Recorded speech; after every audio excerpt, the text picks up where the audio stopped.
The family of Robert Brooks has released a statement that says in part, "With the Attorney General's release of these videos, members of the public can now view for themselves the horrific and extreme nature of the deadly attack. As viewers can see, Mr. Brooks was fatally, violently beaten by a group of officers whose job was to keep him safe. He deserved to live, and everyone else living in the Marcy Correctional Facility deserves to know they do not have to live in fear of violence at the hands of prison staff."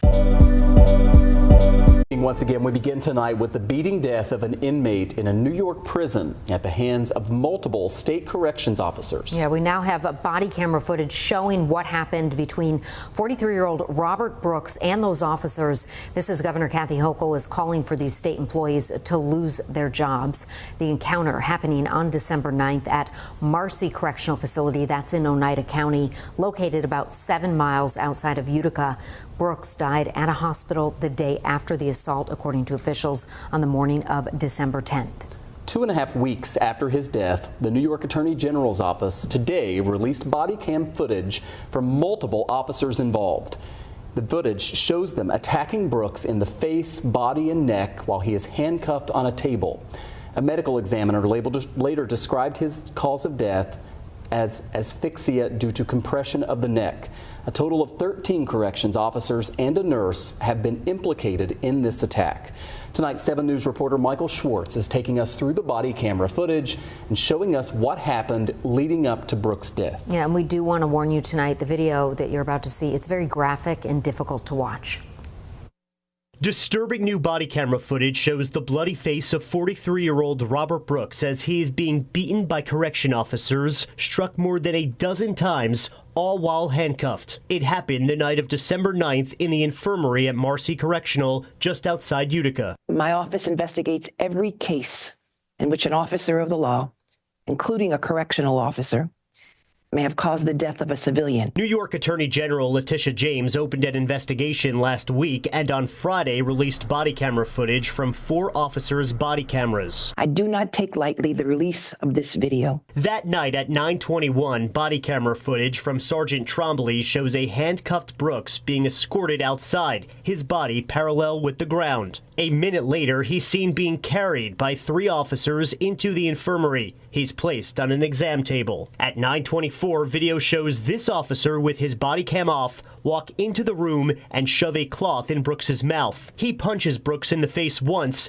then hits him 3 more times. Then this officer with the backwards hat punches Brooks and smacks him 3 times with Brooks's own shoe. At this point, 8 officers surround Brooks, some just watching. At 9:26, the officer that shoves something in Brooks's mouth can be seen stomping on him. 3 other officers then hold Brooks down as one officer punches him again. Seconds after taking his foot off Brooks, this officer punches Brooks in the rear 3 times. An officer then comes in with leg restraints. By 9:27, just 5 minutes of the 43-year-old being in this room, a winded Brooks is pulled up. The right side of his nose is bloody. An officer changes his gloves and with another officer yanks Brooks up by the collar and presses him against the window. He's held there for 3 minutes before he's put back on the table. Brooks's pants are then stripped off his body. By this point, more than a dozen members of law enforcement are there, many watching, some seen smiling during the ordeal. This is horrific. Norman Effman is an attorney with more than 50 years of experience representing incarcerated individuals and correction officers. What's going to happen here is clear to me.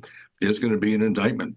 And this is going to be a homicide case. The Times-Union reports that court records accuse 5 officers of hitting Brooks. One of them has since resigned. Meantime, Governor Kathy Hochul has called for the firing of all 14 state employees involved. That includes 2 sergeants and 1 nurse. The family of Robert Brooks has released a statement that says in part, "With the Attorney General's release of these videos, members of the public can now view for themselves the horrific and extreme nature of the deadly attack.